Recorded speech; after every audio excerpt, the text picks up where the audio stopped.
Hello, madam.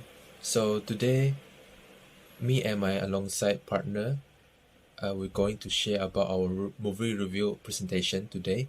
So before we start our movie review presentation, let me introduce myself and so my partner. But my name is Rasafa Albert, metro number at 1069, and also with my alongside partner, which is Anik Asfar bin Abdul Aziz, metro number 78838. So right now we're going to proceed to the our title. The title is The Last Samurai. So we're going to talk our more review regarding this topic. So we will proceed to our characters, the three main characters. So now I'll be talking about the three main characters in this movie. So first up, I'll be talking about is the first is the Captain Nathan Angren. Well, this character was cast by a very famous actor, which namely Tom Cruise. So in this character, we knew that Captain Nathan Angren is a very bad person because he was a former veteran army soldier during the Indian Wars of the United States. And he participated in very massive massacres of native men, women, and children. So in his living, he will suffer a lot of bad things. He have bad memories at the time, have bad dreams, because he always think about during the memories of India Wars, he killed a lot of person at that time. So he decided to traumatize himself to drink a lot of alcoholic drinks, which he can forget about everything in the past. But unfortunately, when he gets a lot, he get addicted with the drinks, and this will getting worse and worse to him after all. So fortunately again, he finally been given a chance, opportunity to put some distance between himself and the past. While he giving a job offer by the Japanese army business person, which called Amura. So this Amura giving a job so that he can go to Japan and train the newly industrialized Emperor Japanese army there. But sounds simple enough. Job turns out to be a very complicated at that time because he reviewed with a rainbow group, traditional samurai warriors, which led by the samurai named Kasumoto. On that time, they will have a lot of conflict, but at last, Captain Nathan Angren was decided to follow with them because he knew and respect about their culture and why always respect to each other during the war. So next up, I will talk about the next character, which is called Kasumoto. Kasumoto was cast by a very famous actor, which is called Ken Watanabe. Kasumoto is a samurai. He is an adventurous samurai. He is a well-respected warrior who always emulates the best of his samurai on and off of his battlefield. He is a swordsman, poet, and even a philosopher. In every time during his life, Kasumoto seeks to find every perfection in all things during his living. When he grew up, he's learning at the ancient way of the samurai. And even from birth, he has been training as one of the best Japanese traditional warriors on that time, who has been instructed by his ancestor, which called Bushido with the honor code. During the training, they are unmatched and to be learned in their discipline, loyalty, and even the commitment to the emperor. During his living on 1876, the way of the samurai is becoming dying, and nobody care about the samurai anymore because of the industrialization as becoming and led in the Japanese emperor to modernize the military by adopting Western weapons and even tactics. So in the world of rifles and guns in that time, doesn't care anymore about the swords and also the samurai, which is came from the ancestor before. So Kasumoto is unlikely to accept this transformation. So he start to protest and to lead his samurai rebellion dedicated to preventing this professionalization of this army and the dissolution of Japan's ancient warrior class. So lastly, I will talk about a character which called Emperor Meiji. Emperor Meiji is a former student of Kasumoto before. Emperor Meiji is keen to modernize, and he thought that westernization is the best method of doing this.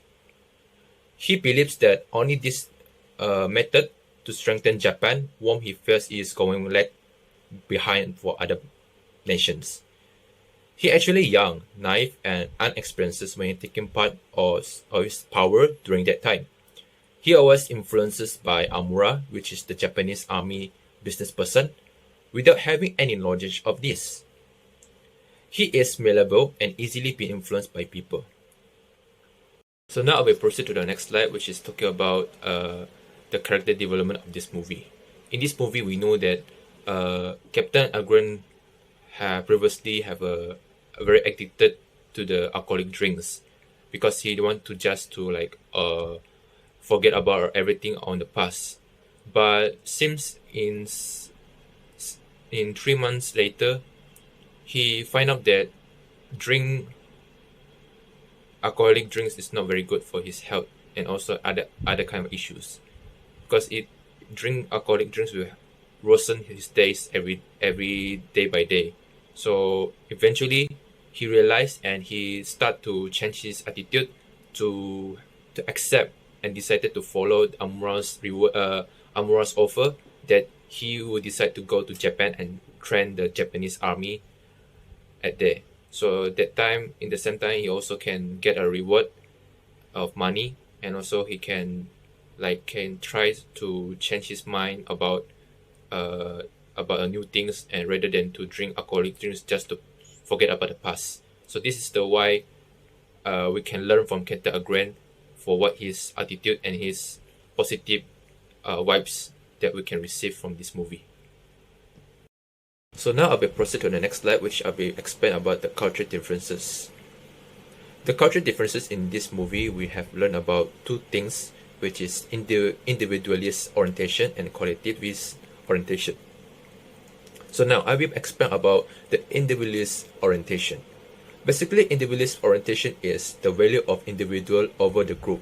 So it means that a person need to put a power and achievement than others. Like for example, in the movie, we can saw that Mr. Amura is the industrialist, progressive politician, whereby he always want to influence people to get from tradition to modern ways. Mr. Amura is basically a very rich guy and also very successful businessman who quickly learns to manipulate the young, the naive emperor, and also to influence people to be with him. With his power and with his glorious achievement, he can conquer all the world rather than to be respect for the tradition of this samurai, because he very hate samurai actually, because he feels that his family also among those who were oppressed during the samurai rules. So he himself want to be the truth. He want to stand up so that he can create the more power than others, especially for the samurai, and also he less interested in the morality, especially, and also ethics in any of other agreements. So in this movie, we know that this Mr. Amura is very naive usually, and also he doesn't care who else want to let him down. He just want to make himself be proud and also be more power than others. This is why we have saw in this movie between the cultural differences in this this title, The Last Samurai movie. So now I will pass to my partner, which is he will be proceed to the next slide. Anik, please go for it for your part. In this movie, the character development can be seen clearly. Especially, we can see the main character, which is Captain Nathan Agron, captured by Katsumoto, which is a samurai warrior and lives among the samurai, learning the way of living and fighting with samurai. So Katsumoto saw Captain Agron kill one of the highest rank samurai and decide to keep Captain Agron as captive. We can see in the movie that Captain Agron really have eagerness and bravery to fight without backing up, because that's why Katsumoto picked him as one of the samurai warrior. He has potential to become a fighter. So as the time goes by, he keen to learn more about samurai. Katsumoto acknowledged Captain Agron to practice samurai fighting spirit, as you can see in the movie, the Kasumoto gives permission to his son, so that his son can teach Captain Agren the way of samurai fighting. After he understands how the fighting way of the samurai, he then practiced a lot, and actually he even practiced how to speak in Japanese and how to eat in Japanese, and embrace the culture itself. Cultural differences in this movie, you cannot miss it because it is a big play in this movie. So there is a two part, which is modernized Japanese culture and traditional Japanese culture. The traditional Japanese culture shows way of samurai living throughout this era. So samurai basically is a collectivist orientation where it is a group of samurai. A group of samurai practice their traditional way. So in this movie, it shows how the spirit of samurai warrior against modernized Japanese with fully equipped ammunition and trained by Western general. And it also introduced us how seppuku tradition, which is killing themselves by other samurai warrior to honor their death rather than get killed by enemy. So in this, there is a part where one of the group leader in samurai performs seppuku because it is shame for them to lose a war. And seppuku is the honorable method of taking their own life and practiced by men of samurai in 50th century. What do we get after watching this movie? So basically, this entire movie show how samurai wanted to continue their tradition rather than get colonized, and the tradition will be forgotten. And also, the bravery that has been shown by samurai warrior are immaculate, and the spirit that they got to defend the tradition, which is a pride to them. With the bravery and the discipline of the samurai, Emperor Meiji accept the katana that has been given from Kasumoto to him to embrace the tradition of samurai.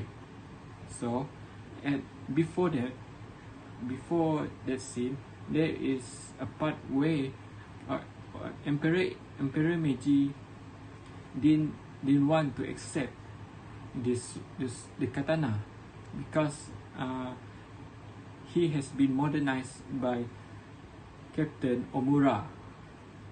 Emperor Meiji accept the katana and embrace the culture, and he also managed to continue the tradition after wanting to learn more about Kasumoto, which Captain Nathan Agren have experience with it. And from that on, the samurai hidden village is not very hidden after all, and they live happily starting that day.